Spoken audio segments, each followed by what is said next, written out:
참 좋은 날입니다. 어스틴 주님의 교회 매일 말씀 묵상에 오신 여러분을 환영합니다.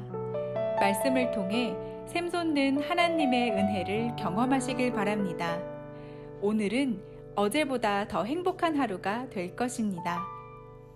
안녕하세요 성도 여러분. 2월 28일 월요일 말씀 묵상 시작하겠습니다. 오늘 함께 나눌 말씀은 누가복음 17장 20절부터 30절까지의 말씀입니다. 누가복음 17장 20절부터 30절까지의 말씀 함께 읽도록 하겠습니다. 바리새인들이 하나님의 나라가 어느 때에 임하나이까 묻거늘 예수께서 대답하여 이르시되 하나님의 나라는 볼 수 있게 임하는 것이 아니요 또 여기 있다 저기 있다고도 못하리니 하나님의 나라는 너희 안에 있느니라. 또 제자들에게 이르시되 때가 이르리니 너희가 인자의 날 하루를 보고자 하되 보지 못하리라. 사람이 너희에게 말하되 보라 저기 있다 보라 여기 있다 하리라. 그러나 너희는 가지도 말고 따르지도 말라. 번개가 하늘 아래 이쪽에서 번쩍이어 하늘 아래 저쪽까지 비침같이 인자도 자기 날에 그러하리라. 그러나 그가 먼저 많은 고난을 받으며 이 세대에게 버림바 되어야 할지니라.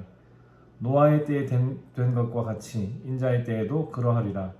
노아가 방주에 들어가던 날까지 사람들이 먹고 마시고 장가들고 시집가더니 홍수가 나서 그들을 다 멸망시켰으며 또 롯의 때와 같으리니 사람들이 먹고 마시고 사고 팔고 심고 집을 짓더니 롯이 소돔에서 나가던 날에 하늘로부터 불과 유황이 비오듯 하여 그들을 멸망시켰느니라. 인자가 나타나는 날에도 이러하리라. 아멘. 여러분 혹시 한국에 재림 예수가 몇 명이나 있는지 아십니까? 내가 재림한 예수다, 내가 성령이다, 혹은 내가 하나님이다 라고 말하고 다니는 사람이 몇 명 정도 되는 것 같습니까? 제가 본 통계에 따르면 한국에만 50명이 넘는다는 그런 통계를 제가 본 적이 있습니다. 그리고 전 세계의 주목을 받았던 다미선 교회, 여러분 기억하실 겁니다. 1992년 10월 28일에 휴거가 일어난다고 예언했다가 사회적인 물의를 일으켰던 사건이 있었습니다. 10월 28일 당일에 TV방송국 기자들과 외신 기자들까지 취재하러 왔었습니다. 그런데 자정이 되어도 아무런 일이 일어나지 않았습니다.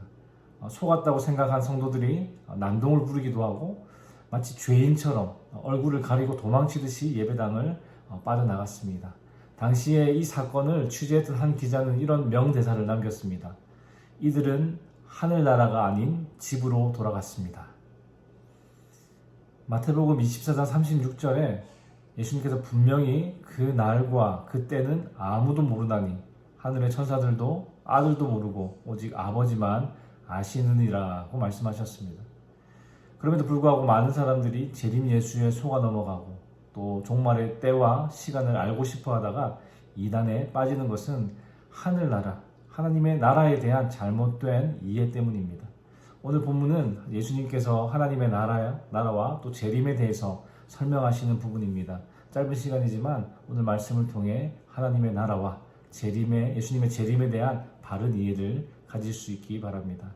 오늘 본문 20절을 보니까 바리새인들이 예수님께 하나님의 나라가 어느 때에 임하나이까 라고 묻고 있습니다.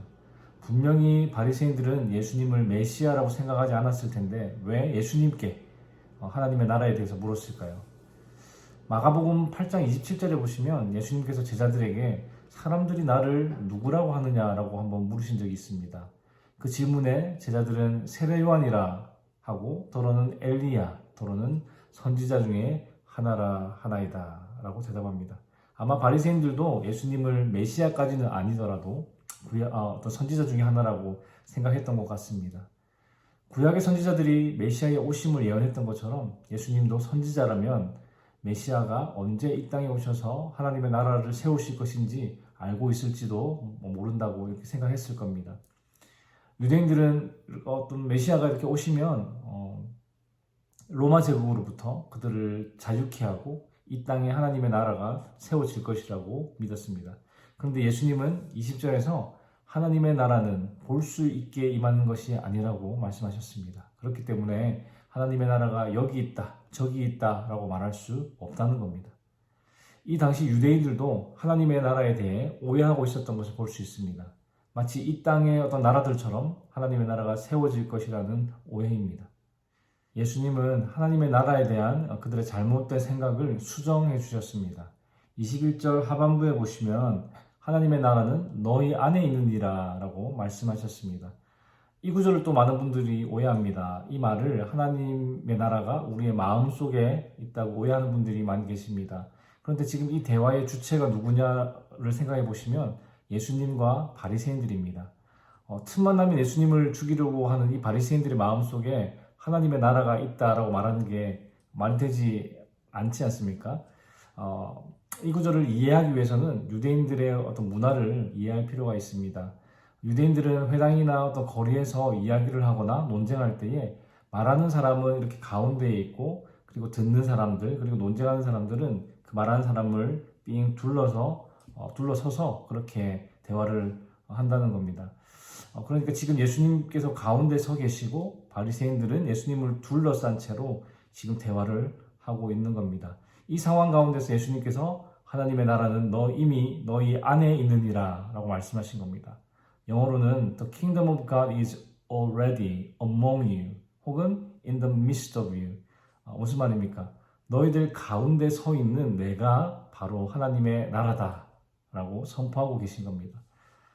세례 요한과 예수님이 늘 하시던 말씀이 무엇입니까? 회개하라. 천국이 하나님의 나라가 가까웠느니라. 하나님의 나라는 예수님의 십자가 죽음과 부활을 통해 이미 시작되었습니다. 그래서 예수님을 믿는 사람들은 이미 시작된 하나님의 나라를 경험하며 사는 사람들입니다. 예수님을 내 삶의 왕이요 주인으로 섬기며 사는 삶, 하나님의 통치를 인정하며 경험하며 사는 삶, 그것이 바로 이미 시작된 하나님의 나라를 살아가는 사람들의 삶입니다. 그러나 아직 이것이 끝이 아닙니다. 하나님의 나라는 예수님께서 다시 이 땅에 오실 때에 완성되는 그런 나라입니다. 그리고 그날은 또한 심판의 날입니다. 그러나 예수의 피로 정결케 되어 구원받은 자들에게는 심판의 날이 아니라 오히려 잔치의 날이 될 것입니다. 우리가 그 소망을 붙들고 어렵지만 믿음으로 살아가고 있는 것이 아니겠습니까? 그렇다면 예수님의 재림은 언제 임합니까? 본문 23절과 24절을 함께 읽어보겠습니다. 사람이 너희에게 말하되 보라 저기 있다 보라 여기 있다 하리라. 그러나 너희는 가지도 말고 따르지도 말라. 번개가 하늘 아래 이쪽에서 번쩍이어 하늘 아래 저쪽까지 비침같이 인자도 자기 날에 그러하리라. 예수님께서 그렇게 사람들이 여기 있다 저기 있다 해도 가지 말고 따르지도 말라고 하셨는데 지금도 많은 사람들이 그런 이단과 사이비 종교를 따르고 있습니다. 예수님의 재림의 날은 오직 하나님 아버지만 아십니다. 그러나 그날이 올 때에는 마치 번개가 치는 것 같이 이 세상 모든 사람들이 볼 수 있게 또 알 수 있게 임한다고 하셨습니다. 그리고 예수님께서 재림하시는 날의 특징은 사람들이 먹고 마시며 정신없이 즐길 때 임한다는 것입니다. 26절에 보시면 노아의 때 많은 사람들이 먹고 마시고 결혼하고 정신없을 때에 홍수 심판이 갑자기 임했습니다. 그리고 28절에 보시면 롯의 때에도 마찬가지였습니다. 소돔과 고모라에 하나님의 심판이 임할 때에도 사람들은 먹고 마시고 사고 팔고 장가들고 시집가고 정신없는 일상생활로 분주할 때에 갑자기 심판이 임했습니다. 예수님의 재림의 날도 이와 같을 것이라고 말씀하셨습니다. 예수님이 제자들에게 이렇게 말씀하신 것은 세상 사람들처럼 먹고 마시는 일상생활에 정신 팔려 있지 말고 예수님께서 재림하시는 그날, 즉 하나님의 나라가 완성되는 그날을 준비하며 살아가라는 말씀입니다. 사랑하는 성도 여러분, 우리는 이미 시작된 하나님의 나라와 아직 완성되지 않았지만 예수님께서 다시 오시는 날 완성될 하나님의 나라, 이 두 나라 사이에 긴장감 가운데 살아가고 있습니다. 그래서 우리는 예수님이 다시 오실 때까지 첫째로 주님을 우리의 삶의 왕으로 주인으로 섬기며 그분의 통치를 받는 이미 시작된 하나님의 나라를 살아가야 하고, 둘째로 이 땅의 삶으로 분주하게 살아가기보다 하나님의 나라가 완성될 그날을 기대하고 소망하며 살아가야 할 것입니다. 이번 한 주간 직장에서, 사업장에서, 또 학교와 가정에서 살아가실 때에 이미 시작된 하나님의 나라를 살아내시는 여러분 되시기를 축복합니다. 그리고 우리에게 주어진 이 삶이 힘들지라도 하나님의 나라가 완성될 그날에 대한 소망으로, 그 소망으로 인해 넉넉히 이겨내는 저와 주님의 교회 성도님들 되시기를 축복합니다. 기도하겠습니다. 하나님 아버지, 오늘도 우리에게 새 날을 허락하시고 이 날을 주님의 말씀으로 시작하게 하시니 감사합니다. 주님, 오늘 저희들에게 하나님의 나라에 관한 말씀을 주셨습니다. 2000년 전 유대인들도 그리고 지금 이 시대의 많은 사람들도 자주 오해하고 있는 그 나라에 대해 오늘 말씀을 통해 제대로 알 수 있게 하시니 감사합니다. 주님, 오늘도 예수님의 십자가와 부활을 통해 이미 이 땅에 임한 하나님의 나라, 예수님께서 왕이 되시고 하나님의 주권과 통치가 임하는 그 나라를 잘 살아갈 수 있도록 도와주시옵소서.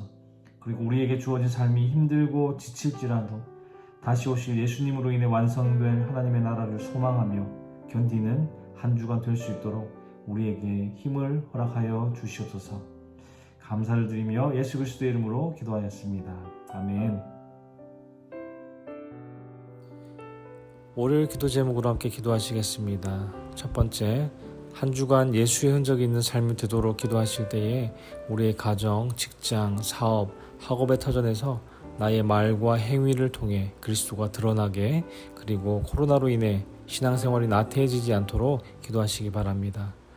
두 번째, 코로나 방역과 종식을 위하여 기도하실 때에 성도들을 바이러스로부터 보호하시도록, 그리고 성도들의 사업과 직장을 지켜주시도록 방역 당국에 지혜를 주시어 최선의 방역이 이루어지도록 기도하시기 바랍니다.